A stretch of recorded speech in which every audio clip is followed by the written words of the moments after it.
કે તમને હું લઈ ગયું ભરવાઓ કે 10-15 લુખ્ખા ભેગા કરી ઘંટ જેટલા હથિયાર લઈને તમે તમારા બાપના વિરોધમાં પડશો, તમારા બાપની હામાં પડશો, એમ તમારાથી મારો બાલ ન હલે.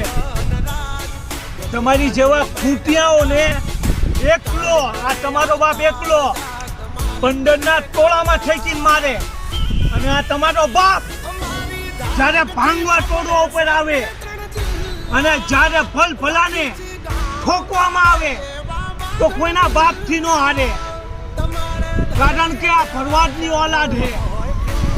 જેવા તેવાને તો જિંદગીમાં ન હારે. આપા भरवाड 24 घंटा सकता रहता है, और जो कदापि फॉल मारू लागे तो व्यव बड़ी चीजों पर थे.